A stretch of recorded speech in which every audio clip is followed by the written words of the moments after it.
When batch filming goes too late. How you guys doing here? Joe here, and yeah, it's 2 o'clock in the morning. I'm filming a bunch of videos. Hope you guys really appreciate it. Maybe show your love by hitting up Liberty Arms, the company that provided the firearms for these videos. They're down in Harrisonburg, Virginia. I can't link them, but if you just Google it, it'll give you all their information.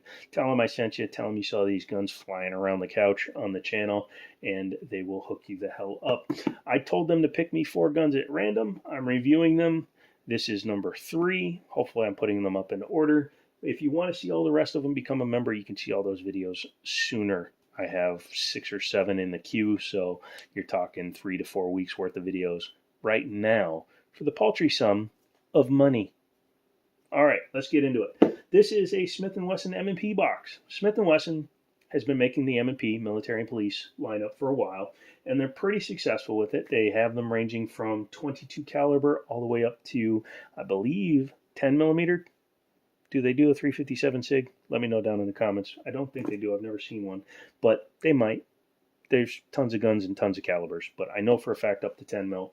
And this one is considered one of the better carry options because it's smaller and thinner. However, from looking at it, my inner FUD came out, and we'll be talking about that as we go through it. Let's first take a look at this gun. This is the M&P Shield EZ in 9mm 2.0 in tungsten. It's a really good looking gun.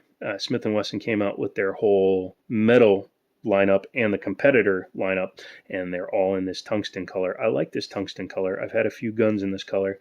It looks good, and it actually hides gunpowder residue pretty well. But yeah, let's go ahead and take a look in the box. Inside the box, you get your flag, you get your paperwork, you get the bag it comes in, and you get a spare mag and a gun lock that is branded by the lock manufacturer. I'm going to stay on my high horse. If I ever design a gun, I'm going to have custom gun locks. Gun locks you're going to want to use. It's a weird hill to die on, but I'm going to die on that hill. If you're going to be charging for a gun lock, make it personalized. Anyway, that's it for the box. They come in a cardboard box, not a hard case. Although what's funny is the 22 M&P does come in a hard case, and the M&P 2.0 9mm come in a hard case, but not the EZs. Weird. I don't know why they're saving their money there, but hey, you know what? You do you, you precious unicorns. Let's go ahead and take a look at it, show you that it's clear. Has a single stack mag. Now they do the Shield Plus, which is a single to double stack, so it's like an 11+1.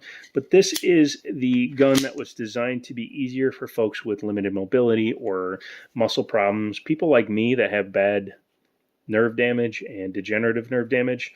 This is a gun that's supposedly easier for them to use. Again, I made a short about it. This is a 1911 with a polymer frame, and you'll see that as we go through with it.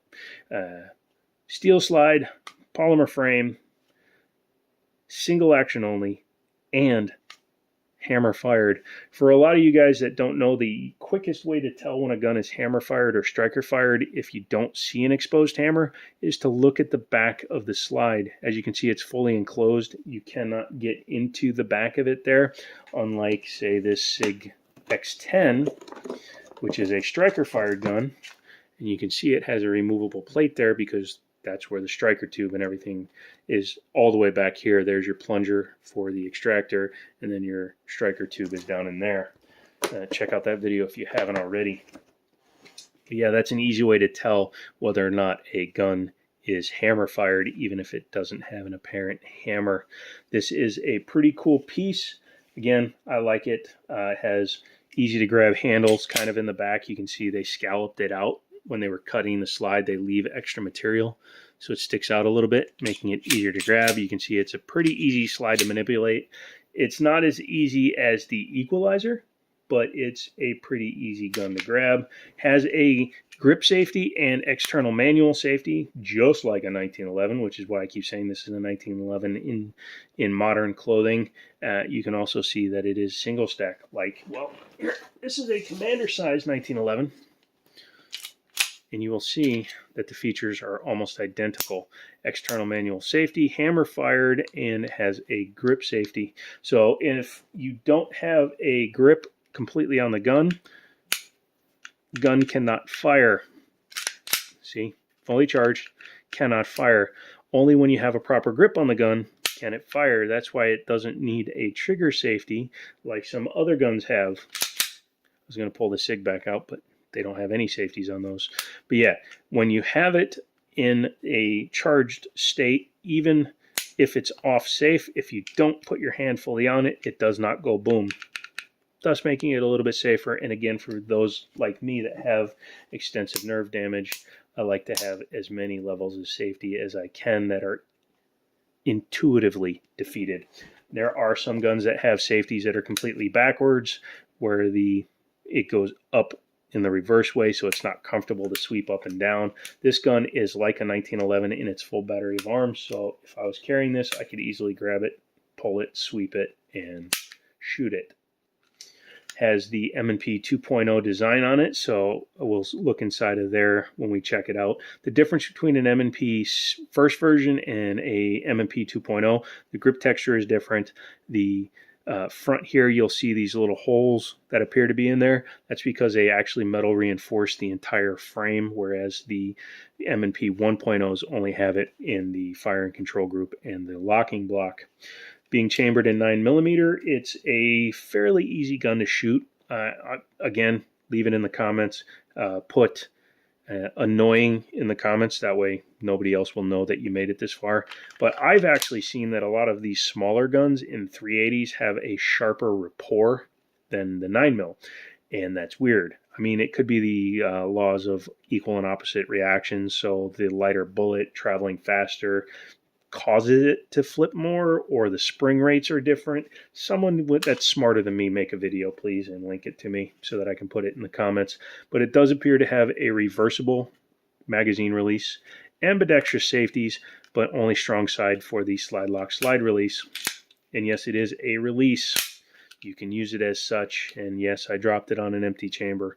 You'll be fine. You can do it a few times. You can do it a bunch of times. You can do it 100 times. Doesn't matter. If you have extractor damage from just dropping the slide, number one, that's a crap gun. It's probably a Sky. But number two, call your manufacturer, because they will take care of it if you manage to break it by dropping the slide 3 times on an empty chamber, because nobody wants that kind of reputation. Has 3-dot sights. They're not night sights, although there are plenty of options for night sights out there. And it does have a loaded chamber indicator up here. When there is a round in there, it just pushes it up, kind of like on Glocks with their extractor. Since the extractor is actually internal on this gun, that giant roll pin there, you can see it's actually internal. It uses that as your loaded chamber indicator. Some Smith & Wesson guns just have a hole that you can look down and see the brass. But this is actually more effective in my opinion, because you can just, if it's in your holster, you can just run your finger over the top and double check. Although you should always physically and visually check yourself if you're not sure. It's easier to reload a gun than, plug a hole in a wall when you have an ND. Let's talk about the trigger on this guy. So rack it, and you can see single action only, so it's a little bit of take up. Not bad at all, actually. Move the box out of the way so you can see that. And then fires probably about 5.5 pounds, guessing here just from time at the range. Reset is right there. You can barely hear it. I can't feel it at all. Could be my nerve damage, but I don't hear it at all when it's resetting, or feel it at all, excuse me. But yeah, not bad.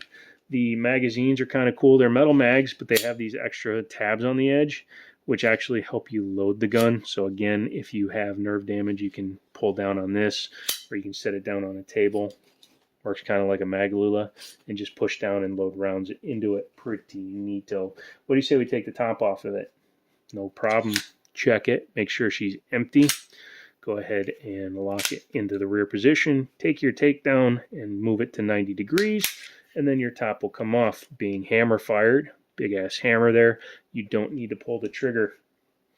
You can take your guide rod out. It's captive on this gun, which is nice to see. One less thing to worry about. And I was talking about it on the SIG. You can see this is a concentric or off round guide rod. That will play a role when you reassemble the gun because of side constraints. Very short barrel, 3 inches, 3.1 inch I believe, and it is chambered in 9mm. Looks like every other short action recoil system on the market there. This is where you have a bit of the difference there. You can actually see the rear set screw is underneath, kind of like a Glock for the rear sight since there's so much room. But there is your firing pin inside of the channel, and there is your, that would be your drop safety. Firing pin block. Yep, very nice. Very easy. That is kind of small, but it is what it is.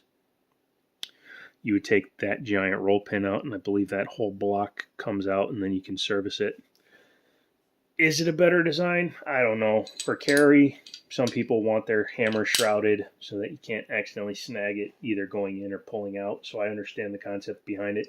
But the fact that you have to take that whole block out to change the extractor if it breaks or to even service the gun is a little bit annoying in my opinion. Although most people that buy this gun will never take it apart themselves. That's why you should hit up Liberty Arms. They do service on your firearms too. But when you put this gun back together, you do have to make sure to line up the flat sides with the lower part of the barrel, where it locks up, because it is so narrow inside of here that this has to go into there. So go ahead and start it back on. You can see when you do it right, gun go back very easily. Put your takedown back into place and make sure the gun still functions.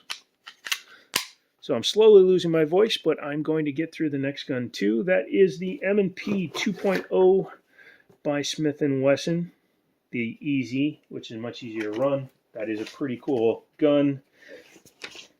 And let's see, what are they asking? $539. Not bad. If it was optics cut, it'd probably be like another 40 or 50 bucks, so at about 600 bucks.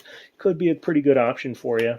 If you don't mind a single stack, I carry 1911s a lot, so I don't mind a single stack.